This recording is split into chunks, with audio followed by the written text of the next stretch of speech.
Hello, lovely sun sign Virgos and rising sign Virgos. My name is Gordon and we're going to be looking at the astrology trends for you guys for the week commencing the 1st of June through to the 7th of June. Now, if you have just joined us on the channel, then please do press the subscribe button because that means you'll get the videos to you on a regular basis as we update them every week.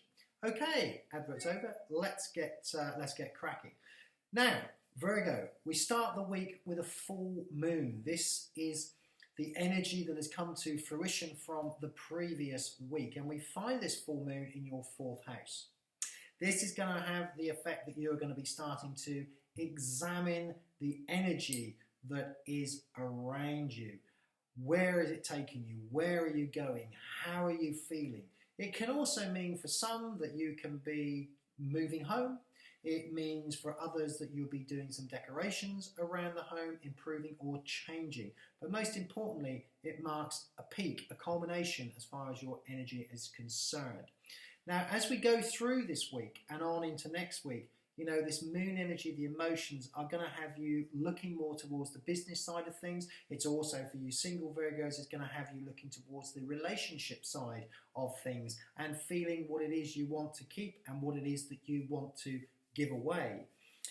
The sun, as we come into the midweek, Wednesday, Thursday, we see the sun starting to come into play here.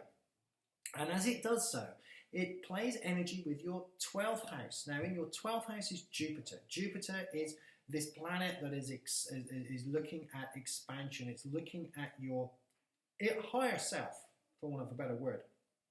What is it you want to achieve? Where is it you want to go? Now, at the moment, it is sat in this 12th house, this house of incubation, this house of let's start getting the applications out. Let's start getting the dating sites lined up. Let's really, you know, align ourselves as to where we want to be. Now, the sun, which is your energy, the sun from the 12th house, which is your house of ambition, is firing and getting Jupiter really revved up. Now, this is quite an important time because it means the thoughts that you put out, the plans that you put out that are going to be coming to fruition more as we go towards September and October this year are already being formulated. It's quite an important incubation time.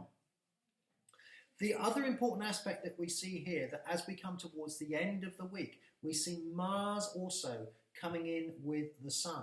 And this Mars creates more of an energy. It creates more of a boiling pot.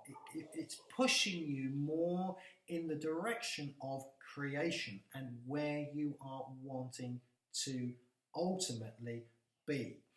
The other interesting factor here is this can be quite an intense week. It can be a great week if we're on romantic breaks or looking to plan a romantic weekend because the true inner you, the energy that is you, is also triggered. And this is in from your 8th house where Uranus sits. Now, Uranus can be a surprise planet. This also can be a week, Virgo, where you could be surprised by a partner. Don't, you know, the number of times this configuration has come around and suddenly out of the blue a partner has surprised you with a weekend break, or you've suddenly had a romantic getaway. These are all on the cards, but they certainly work. The energy is there more towards the end of the week, and a fantastic weekend it would work out too. But when the sun and Mars get this trigger together, this can be quite a powerful time.